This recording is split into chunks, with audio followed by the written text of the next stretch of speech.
O Freud desse nosso domingo não é o nosso querido velhinho do charuto, mas a banda, o conjunto musical, Pink Floyd.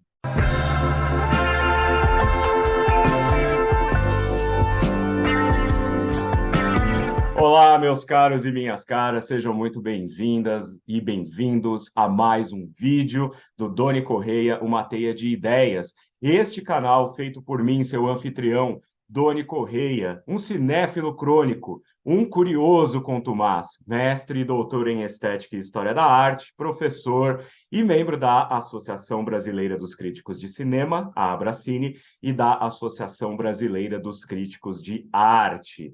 Vocês já sabem, se é a primeira vez que está chegando aqui, está na hora de se inscrever, badalar a sineta, deixar o seu joinha, compartilhar nas suas redes, para que assim a gente vá domando os algoritmos e façamos esta teia de ideias crescer e florescer cada vez mais. Se você já está inscrito ou inscrita, faça então o seu compartilhamento nas suas redes e assim a gente vai aumentando aqui o pessoal que gosta de conversar sobre estética, história da arte, cinema e todas as humanidades no entorno, todas as epistemologias no entorno destes campos do conhecimento.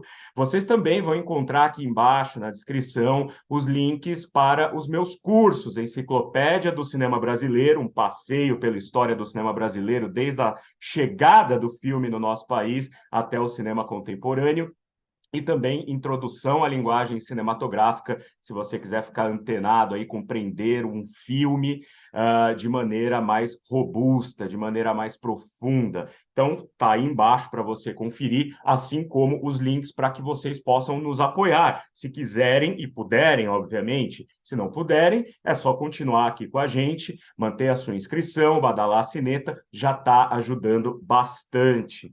Pessoal, quero agradecer também à TV 247, né, que tem retransmitido minhas lives, tem retransmitido os meus vídeos. Se você está assistindo a este vídeo na TV 247, por favor, além de se inscrever no canal 247, muito obrigado a Daiane, ao meu querido Leonardo Atushi e a toda a equipe da 247, também inscreva-se no meu canal. É muito importante, como eu disse, para que a gente cresça e apareça de maneira mais aí recorrente nos algoritmos e nesse mar que é o YouTube.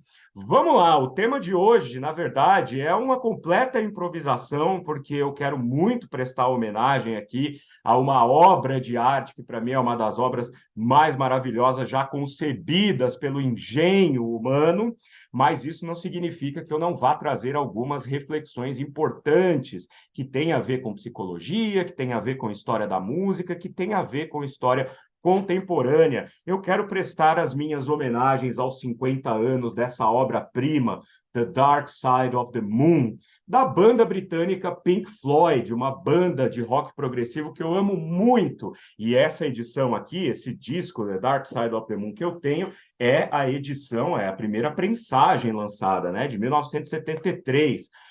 No dia 1º de março, esse disco completou 50 anos, e eu não poderia deixar de abordá-lo aqui para a gente conversar um pouco sobre o que esse disco pode significar, tanto para a história da banda, Pink Floyd, quanto para aqueles que escutam essas músicas maravilhosas que estão aqui, que eu vou abordá-las de uma maneira mais detida daqui a pouquinho.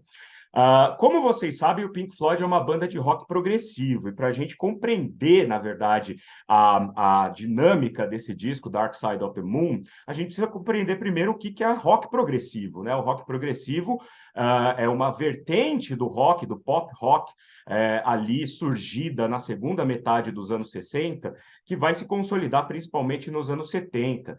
E o rock progressivo é uma evolução natural de alguns movimentos internos ali dentro do próprio cenário do rock and roll, né? Se a gente olhar para o Sgt. Pepper's Lonely Hearts Club Band, né, do famoso álbum dos Beatles, que eu gosto muito, por sinal, vocês vão ver como esse disco está embebido pela cultura da psicodelia. A psicodelia, que fica muito ali forte na segunda metade dos anos 60, que tem a ver com movimentos, né, sociais e políticos, tem a ver com o LSD, né, o ácido lisérgico, como expansor de consciência, né?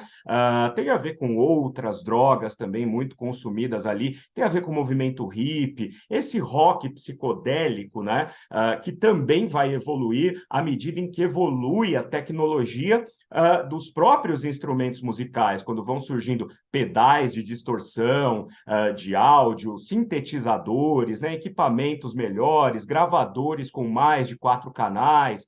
As bandas, principalmente nesse circuito Inglaterra e Estados Unidos, começam a se influenciar por todo esse estado de coisa e começam a transformar o seu som em algo praticamente experimental, bastante sinestésico, né? Guardem essa informação da sinestesia, porque daqui a pouco vai ser importante, inclusive, para alguns elementos aqui da nossa banda tratada, Pink Floyd, né? Então, essa tecnologia ela vai permitir um experimentalismo sonoro muito mais inovador. Ali no final dos anos 60, a gente tem também aí a influência do jazz, da própria estética do jazz, e da música erudita. Então, essa combinação entre a psicodelia, o jazz e a música erudita vai fazer com que os músicos, né, as bandas, comecem a trabalhar sons mais complexos, né, diferente daquele rock que a gente conhece, 3 acordes e tal. Para além disso, a musicalidade ela vai ficando mais encorpada. E aí, obviamente, surgem bandas aí nesse período que, de fato, vão começar a investir numa sonoridade mais trabalhada, mais evoluída, né? Músicas mais longas, com uma linha melódica que vai se alternando, vai trazendo sons, vai trazendo cores. Olha aí o papel da sinestesia. Né? Quando nós ouvimos esse tipo de música, a gente imediatamente conecta o som a imagens, a cores, a lembranças, né? A memória. Então aí vão surgir, obviamente, artistas e bandas, como o próprio Led Zeppelin, no começo do seu trabalho, tem uma influência muito forte aí desse rock progressivo. Frank Zappa, Jefferson Airplane, Emerson, Lake and Palmer, Genesis, Cream, Yes, Jethro Tull. E aqui no Brasil também nós temos a influência do rock progressivo. Se a gente pegar os Mutantes, por exemplo, principalmente nos anos 70, e o próprio Arnaldo Batista, na sua carreira solo, vai gravar discos assim que são verdadeiras peças musicais, né? Era assim que as músicas progressivas eram divididas, eram como se fossem sinfonias, né? Mas temos também Casa das Máquinas e temos o Som Nosso de Cada Dia, uma banda maravilhosa, né? Gosto muito, né? Que são bandas formadas no Brasil a partir de ex-integrantes das bandas de Jovem Guarda, tipo os Incríveis, né? Nos anos 60. Então, essa evolução musical, ela vai ser muito. Obviamente que tem gente que não gosta do rock progressivo, acha chato, acha muito longo. Meu pai era o máximo, né? Como eu sempre falo aqui, ele deixou uma herança de muitos LPs para mim, para minha irmã e para minha mãe quando ele faleceu, mas era o máximo as coisas que ele falava, porque eu dizia para ele, por que não tem tanto rock progressivo aqui na sua coleção, né, papai? E ele dizia. Ai, é muito longo, é muito chato. Então ele via o valor desse tipo, né, de vertente do rock, mas ele mesmo achava um pouco enfadonho, né, um pouco cansativo ficar ouvindo aquelas progressões musicais, né, com teclados, pianos, guitarras, sintetizadores, bateria, enfim. Mas, dito isso, explicada essa questão do rock progressivo, vamos à nossa querida banda Pink Floyd, né? Uma banda surgida em 1965, que grava seu primeiro álbum, The Piper at the Gates of Dawn, em 1967, inclusive ao lado do estúdio ali em Abbey Road, no estúdio 2, se eu não me engano, e ali no 3 os Beatles estavam gravando Sgt. Peppers, né? Inclusive tem histórias aí que eles se visitavam. E a banda, na verdade, tinha como líder, ou líderes, né? Tinha o Syd Barrett, que era o vocalista e principal autor das canções, E o Roger Waters, né, que era amigo, na verdade a banda era de amigos, né, o Nick Mason na bateria, o Richard Wright no piano e teclado, o Syd Barrett na guitarra e vocal e escrevendo as letras, e o Roger Waters no baixo, e também ali em coautoria, trabalhando junto com o Barrett nas letras, né?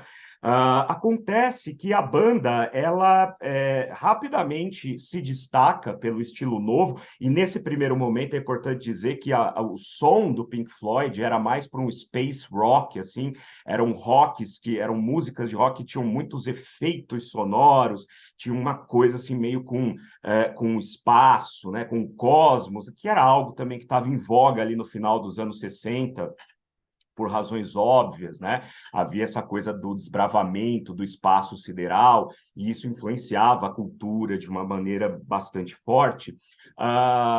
Mas acontece que o Syd Barrett ele começa a entrar pesado nas drogas e no LSD, uma delas, né? Mas outras drogas também, e começa a apresentar um comportamento errático, já ali no comecinho do sucesso do Pink Floyd.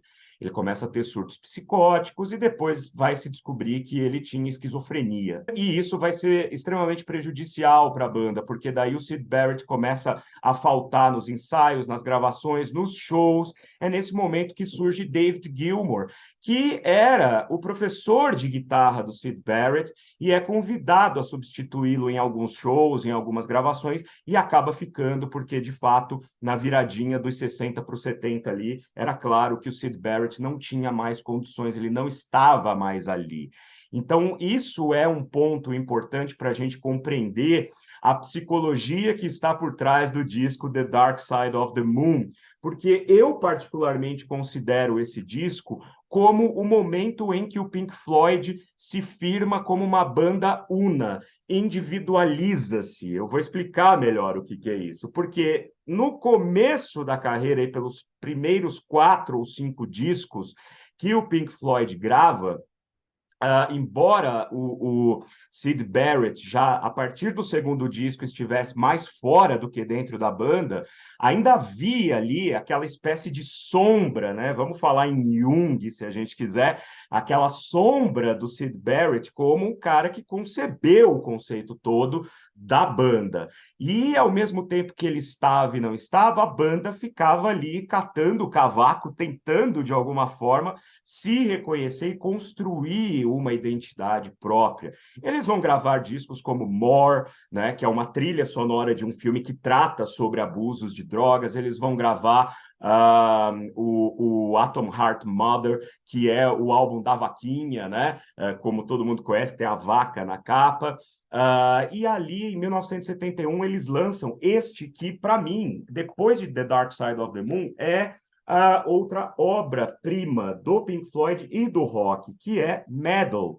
É nesse disco que nós temos o lado B inteiro preenchido por uma suíte musical chamada Echoes, que é maravilhosa, é uma música que, embora tenha uma letra bastante cifrada, né, vai falar do albatroz que fica paralisado no ar, enquanto as cavernas de corais fazem desabrochar os salgueiros, né? E depois tem um verso que diz Strangers passing in the streets, by chance two separate glances meet. And I am you, and what I see is me, né? Quer dizer, estranhos que passam pela rua e, por acaso, 2 olhares se cruzam, e eu sou você e o que eu vejo sou eu. Muito interessante essa perspectiva do espelho no outro, né? De olhar o outro e ver a si próprio, desse reconhecimento do outro no mundo em que nós habitamos. Isso é muito importante, mas nessa fase o Pink Floyd ainda tinha uma escrita muito cifrada, muito influenciada pelas letras do Syd Barrett.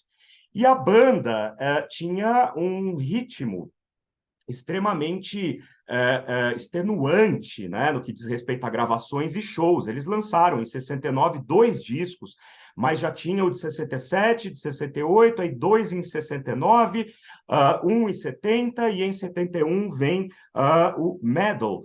E a banda fazia muitos shows e tinha por hábito testar novas possibilidades, novas músicas, na verdade, nos shows, ou seja, músicas que eles ainda estavam construindo, tocadas ali em cima do palco, inclusive para testar não só a funcionalidade da composição, mas a reação do público. Eu tenho um CD aqui que é o Dark Side of the Moon inteirinho, gravado ao vivo em 1972, porque Dark Side of the Moon foi gravado entre maio de 72 e janeiro de 73. Então foi um longo tempo aí, espaçado, claro, em que eles foram desenvolvendo as músicas que estão nesse disco, né? Algumas delas na versão de palco, antes de serem gravadas em estúdio, bastante diferentes, como On the Run, por exemplo, né? Mas por que eu digo que The Dark Side of the Moon é o momento em que o Pink Floyd vai se reconhecer como uma banda madura, individualizada, ou seja, individuada, melhor dizendo, para usar um conceito da psicologia, dentro dessa contenda que foi a saída traumática do Syd Barrett.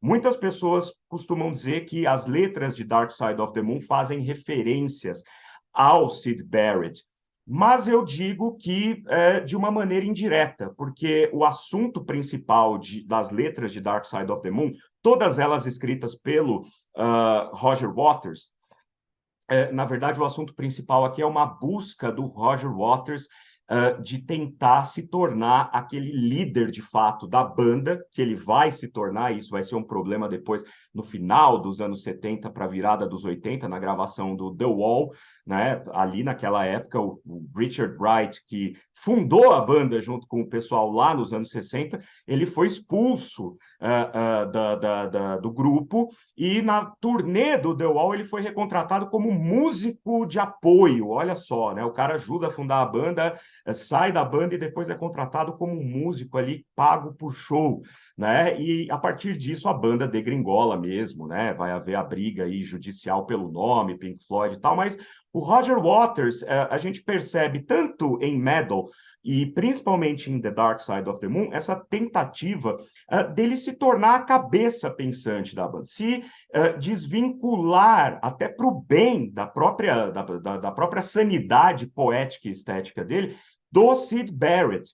Se a gente quiser, né, isso também é fartamente documentado, o Wish You Were Here, que vem depois de The Dark Side of the Moon, aí sim é um disco sobre o Syd Barrett, né, em homenagem ao Syd Barrett, em grande medida.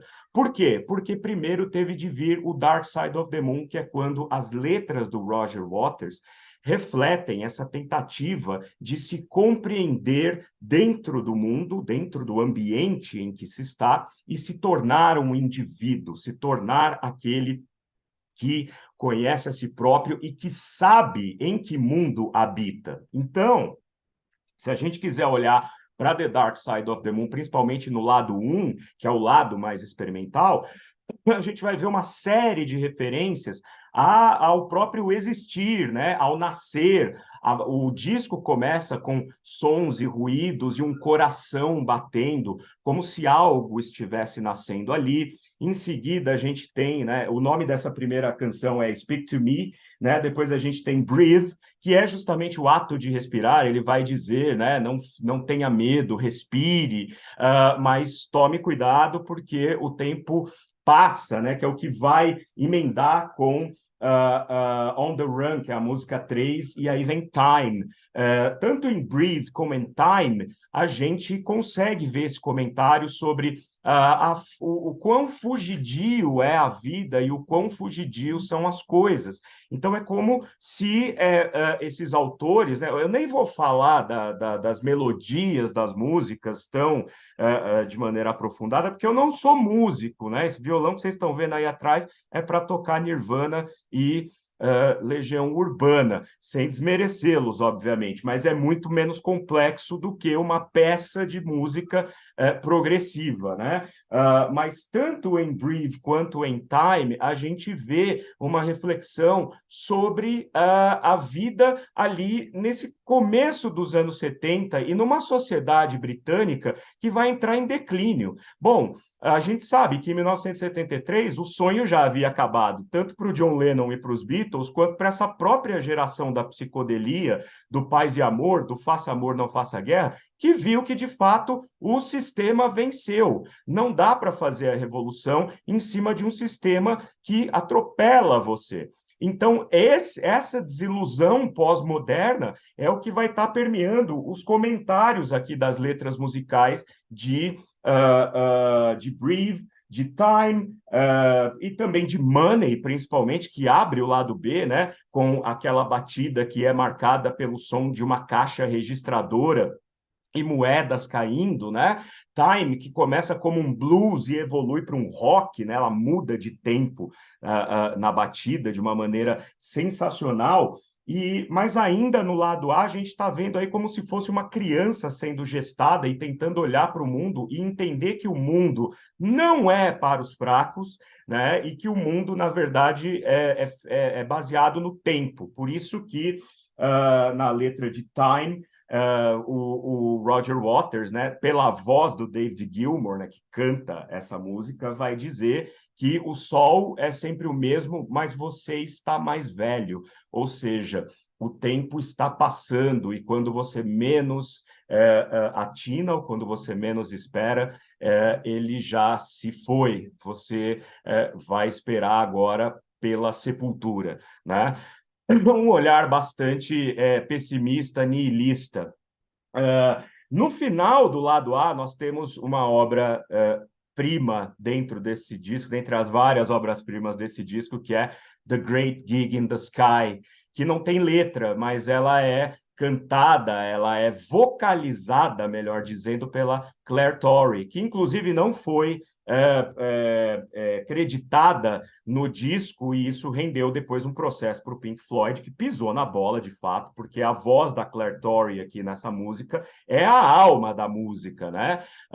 E a Claire Torrey já deu declarações dizendo que quando foi gravar The Great Gig in the Sky, a instrução ali do Gilmour, do Roger Waters, foi cante como se você estivesse morrendo.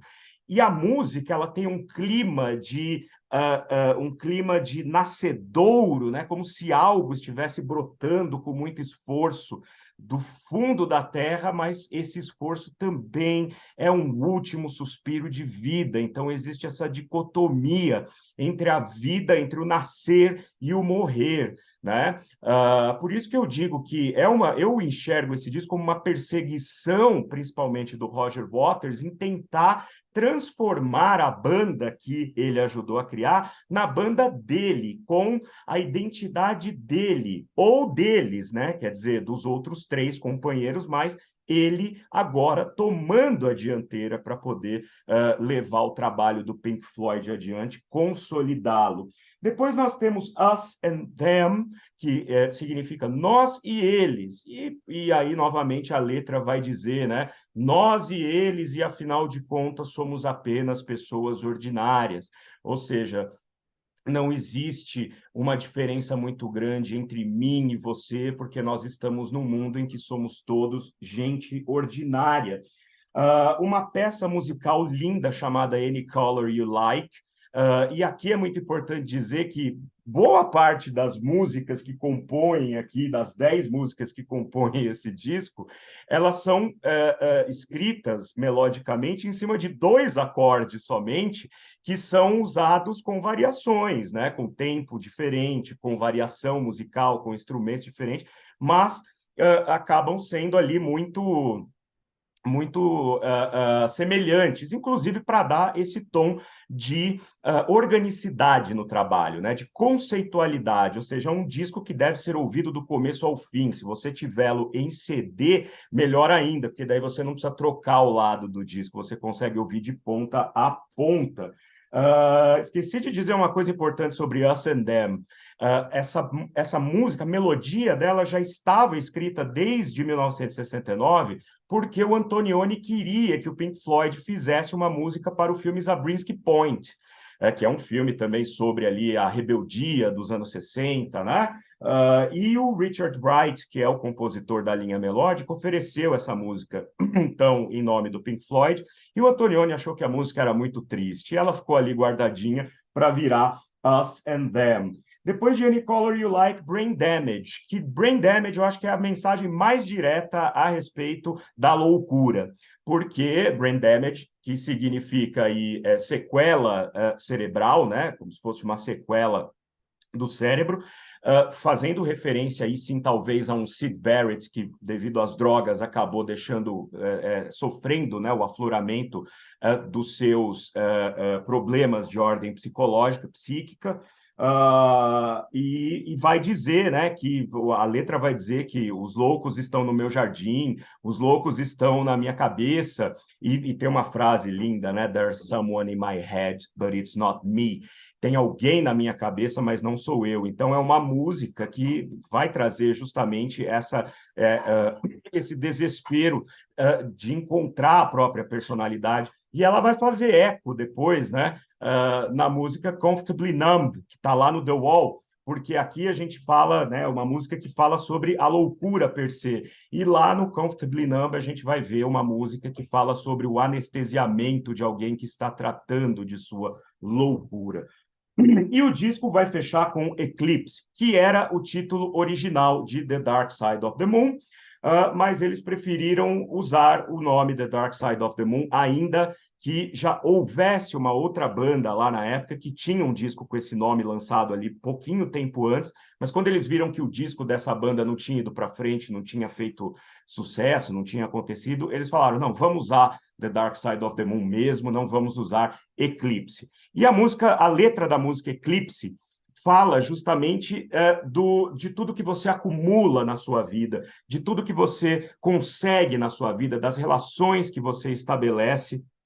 Tudo isso vai ser engolido pelo tempo, pelo sol que continua brilhando, mas você está mais velho, mas até o sol vai ser eclipsado pela lua, é o último verso. E a lua, na psicologia, principalmente junguiana, se a gente quiser, representa, na mitologia, representa tudo aquilo que é a energia oculta, tudo aquilo que está oculto, tudo aquilo que nós devemos desbravar. Se está do lado escuro da Lua, é mais oculto ainda. É como se fosse a tentativa de trazer da deep web da nossa mente tudo aquilo que nós somos e daquilo que interpretamos do mundo. Bom, agora a gente precisa falar, obviamente, né, sobre a lenda urbana de que Dark Side of the Moon teria sido composto em cima do filme O Mágico de Oz. Essa lenda urbana ela surge no final dos anos 90, 1997, 98, e ganha potência justamente porque nessa época havia a internet já, né? Então, nos fóruns de discussão, enfim, né, nos chums da vida aí, começam a surgir histórias de que se você colocasse o The Dark Side of the Moon junto com o filme O Mágico de Oz, você veria aí as coincidências, haveria uma sincronia entre aquilo que é cantado e aquilo que é visto na tela, né? O Mágico de Oz, com Judy Garland, filme de 1939. Eu fiz essa experiência e, de fato, né, quem fez e já tem pronto na internet, estou deixando o link aqui embaixo para vocês conferirem, e, de fato, existem algumas coincidências bastante interessantes. Mas o próprio Pink Floyd já desmentiu, os membros da banda já falaram que isso não tem o menor cabimento, não passa de uma coincidência, mas eles usam um argumento que não me convence, porque eles dizem, naquela época não existia home video, não dava para levar o filme para dentro do estúdio para ficar vendo e escrevendo em cima. Ora, não tinha home video em fita VHS ou em fita magnética, mas tinha o 16mm e era um suporte doméstico era uma forma doméstica de você assistir a filmes. Bom, eu não sei até que ponto, de fato, o The Dark Side of the Moon foi feito ali em cima de O Mágico de Oz. O fato é que tem, sim, algumas coincidências muito interessantes e intrigantes, como, por exemplo, no momento em que a Dorothy, o The Great Gig in the Sky é a música que vai ilustrar toda a parte da tempestade, né? Que a casa da Dorothy sai voando e vai para o mundo de Oz, e quando essa música termina, a música que abre o lado B é Money, que é o momento em que a Dorothy abre a porta da casa que caiu no mundo de Oz e o filme fica colorido. E aí a gente e o caminho dourado, né? Que a gente não pode esquecer que ela tem que seguir o caminho dourado. E aí começa aquele barulhinho do caixa registrador, né? E aí entra a música Money e tal. Bom, o filme, na verdade, né, ele tem 1h30 de duração, um pouco mais de 1h30, e o disco tem só 45 minutos, então você tem que ouvi-lo 1 vez e meia. Por isso que eu acho pouco provável que ele tenha sido pensado em cima do filme, porque você tem que ouvir o disco e mais metade dele novamente para encontrar essas coincidências. Agora, se vocês querem uma coincidência que aí sim é bem intrigante mesmo e difícil, inclusive de me convencer que não foi pensado dessa forma, eu também estou deixando o link aqui embaixo para a última sequência do filme 2001, Uma Odisseia no Espaço, que é a sequência do Júpiter e Além, que é aquela sequência maluca, né, do astronauta indo para Júpiter, vendo aquelas cores vindo em direção a ele, aquela terra esquisita, e depois ele dentro do quarto, e ele vai ficando cada vez mais velho, até se transformar de novo num feto dentro do universo. Essa sequência inteira bate com a suíte Echoes, do Meddle. E aí é espantoso, porque tanto o trecho Júpiter e Além, quanto a música Echoes têm a mesma duração. E a coincidência, a complementação, eu não vou nem chamar de coincidência, mas de complementação entre aquilo que a gente ouve e aquilo que a gente está vendo na tela, aí é espantoso. Aí deixa mesmo a pulga atrás da orelha. Muito bem, meus caros, eu espero que vocês tenham gostado, meus caros e minhas caras, dessa apreciação que eu fiz a respeito do Pink Floyd por ocasião dos 50 anos de The Dark Side of the Moon.